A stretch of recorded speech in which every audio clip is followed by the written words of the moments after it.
What is up guys, Patrick here for How I Became, and today I'm talking to John Rettinger of TechnoBuffalo. So John, how did you become TechnoBuffalo? Through dumb luck, mostly, but the way I got the name, the honest answer is I was just looking for an available URL when I was creating technobuffalo.com, something that had techno in it that was strong and identifiable that I could market and potentially brand and perhaps spin off one day into satellite sites. And weren't many options out there, so I just sort of typed one in and saw one that was available, and boom, the rest became, the rest became history, as they say. Did you make your YouTube channel at first to watch videos, or was the intention always to create them? So the YouTube channel, the original name was John for Lakers. Very clearly, I had no intention of making videos when I created the YouTube channel. I was just commenting on other tech videos out there. I was looking to buy a computer at the time, and I was looking to see what people had for advice or opinions. So it was really only to comment, and it's only sort of by happenstance I started making videos. When you were looking to start making videos, did you have any inspirations with other content creators or other sites that you'd seen that you wanted to almost copy their style? Or Yeah, absolutely. So this is back, I think, probably around 2000, late 2007, 2008. There really weren't that many. It's hard to imagine when there weren't that many tech reviewers out there, but there really weren't that many. There was the guy actually out of the UK by the name of Danny is Ace on YouTube, and I've said this publicly. He was doing a really, really good job with tech videos, and I loved his style, like the unboxing, because he really was the first person I saw ever do unboxing. So I initially molded my style after him. I think he's since moved on from YouTube. okay, so what was your goal when you first started making videos on your channel? Were you just looking of a way to grow a community, or was it purely just test out your video skills? Sure. So this is a matter of perspective. This is back, again, 2007, 2008, when YouTube was still really in its infancy. The partner program wasn't existing yet. There wasn't a way to make any revenue from it. Revenue was the farthest thing from my mind. Yeah. When I started making videos, I was a long-time PC user. I was looking to switch to Mac, and I didn't know how to use Mac OS. So I figured if I made videos on it, it would force me to learn it. And also, I love doing research on technology, so it gave me an excuse to research video cameras. And that was really my only goal, was to sort of force myself to learn how to use a new operating system. The community that sprung from it, and sort of the deep felt passion of the community that ended up developing, was a total side effect of just sort of trying to learn something new. Okay, and what did you first start recording your videos with then? Like, you were doing in real life videos with doing reviews and stuff. What kind of camera did you use?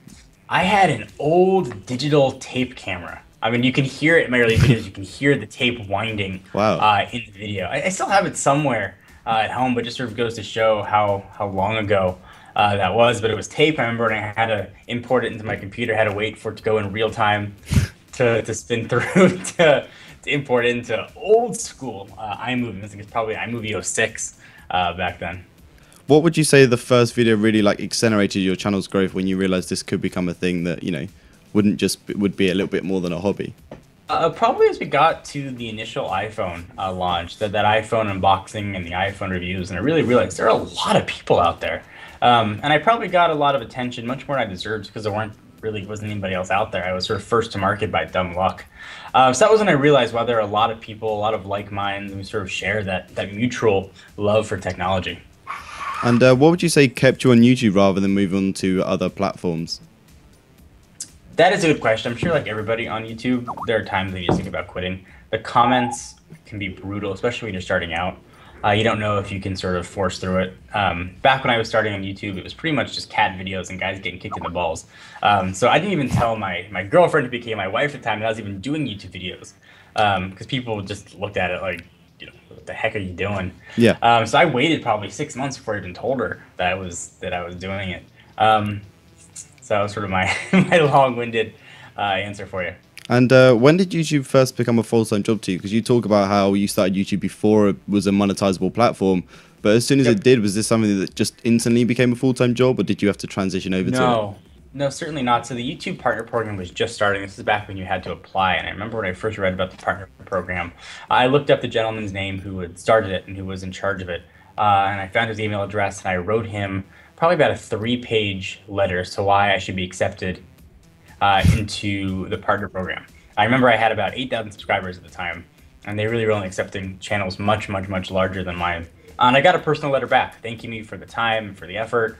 I talked about how it would help me bring better content, and how my love of technology has sort of driven this whole process. And I got accepted to the partner program.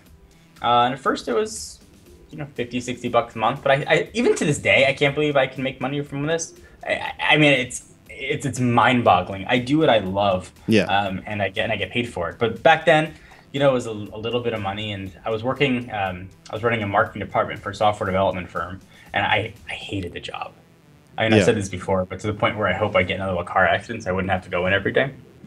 And I just kept making videos for fun. Certainly, being able to make a couple bucks at it helped motivate me to make more content. I think, and anybody who says otherwise probably isn't being honest with you. Yeah. And probably about a year after the partner program started, I got to be at income parity, or close to, with a job I hated versus a job that I loved and couldn't believe I got a chance to do. And I'll never forget the conversation I had with, I guess, my girlfriend, my wife at the time, telling her I was quitting my job to make videos for a living, and then having to tell my future mother-in-law that I was quitting my job. And this is 2009 now, when the economy was really in the tank. Yeah. That I was leaving a job, like a pretty decent paying job, to make videos for a living. I was a look that I will never ever forget as long as I live. So how did you transition then into having YouTube as a full-time job? You talk about you had a different job before that. So how did you find the transition into a job that didn't really, were you working from home, or did you instantly get an office? Like how did that work out? No, I was absolutely working from home. I moved. I had a 1-bedroom apartment that I had filmed all my initial videos in. I moved to a 2-bedroom, and I used the other bedroom as a studio. The big adjustment for me was that I didn't have to wear pants anymore. I could sort of shuffle on in, just film from here up, and nobody would know. It was definitely a big adjustment. It was a one-man shop. I did the filming, I did the editing, did the uploading, did the writing. So it was certainly an adjustment, but it's still such like a passion of love, and there's still that wonder that, like, I get to do this for a living. Like, this is a dream come true. And that was the biggest change for me, was that I woke up happy to go to work, as opposed to waking up like, oh crap, another day. So how would you say YouTube has changed your life in regards to the way you work, where you work, and how you work?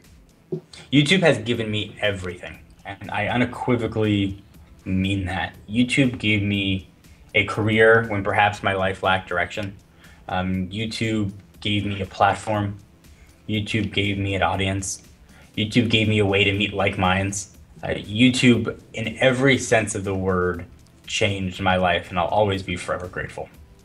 What do you know now that you wish you knew when you first started YouTube? Is there any tips that you could give maybe people who are coming into the market now? That is a good question. I feel for anybody trying to come in now, because it's so crowded. Yeah, it's very saturated market. When I started, there weren't that many people, so it was sort of easy to get some attention. The best advice I can give, and still something that I struggle with today, is dealing with the YouTube commenters. The YouTube community is wonderful, but commenters can be a little bit on the dangerous side, and certainly a bit harsh. And fighting through all that when you're not used to it is really difficult, not taking it personally. It's easy to say. Certainly, I still take some of those comments personally, but any advice I can give to anybody starting is, if you feel in your heart that you're doing a good job, stick with it. Don't try and emulate anybody else's style out there. Don't try and mimic me or any other YouTuber out there. Find your own voice. And if you find your own voice, it's going to resonate as generic with the audience. Another kind of disturbing trend I'm seeing is these sort of younger, at least in the tech world, younger tech reviewers spending all their money to buy technology, spending all their parents' money to buy technology. And it's scary, because you don't know if you're ever going to see any of that back. It's not necessary, and it's not required. You have to spend a lot of money on equipment. You can use the webcam built into your computer. You can talk about trends. You can analyze press events. You don't have to always have the gadgets in front of you. I really mean that. Ask yourself, this is the best advice I can probably give, is if you're making the video to make money, then you're doing it for the wrong reason. Yeah. If you happen to make money from the video, then you're doing it for the right reason. Yeah, that's what a lot of people are saying, that a lot of people nowadays are trying to become YouTubers just because there is a monetary incentive along with it, whereas normally most of the big YouTubers you see never really started this as something that was a job, but it became a job through their obvious love for the subject. So does your future lie in YouTube? Like, I know you've got a website and different ways to have revenue streams these days, but is YouTube something that you're gonna continue on into the future? I hope so. I really do hope that YouTube has been so good to me. I always want to be good to YouTube. I've had opportunities to go to television and to sort of do something there full time, but I lose the creativity, I lose the freedom that I have at YouTube. I love it. I have no intention of going, as long as the audience will have me. I have no intention of going anywhere, and I obviously can't see in the future what might happen, but I'm really happy right now, and I have no immediate plans to change that. And what are your opinions on the future of YouTube with all the changes that have happened over the years since you started, and you know how the monetary changes have again changed since 2009 when it was first introduced? Like how do you see the future of YouTube itself? You know, maybe developing for better or worse for the content creators. Sure, people look at YouTube as a way to be an instant millionaire and instant celebrity, and that's just not the way it goes. Yeah. At all. I've been a little discouraged with the forcing down of everybody's throats of Google Plus. Mm-hmm. With YouTube, but yeah, certainly it's an allied property, so I can understand it. I see YouTube going the way of Netflix and Hulu with their more original programming, Yeah. more series, perhaps scripted series. It's a great way to syndicate content. You can get that content up immediately. Yeah.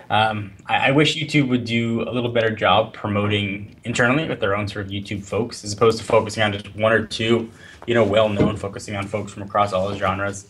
Would be really wonderful to see, and I hope that YouTube does that in the future. Okay, well, I'm all out of questions now, so thank you very much, John, for coming on to How I Became. I'll link his channel in the comment section below, and also at the end of this video. His channel is, it's John for Lakers is the URL, but it's now TechnoBuffalo is the name. So thank you very much, John, for coming on How I Became, and I'll see you guys next time. Thank you for having me.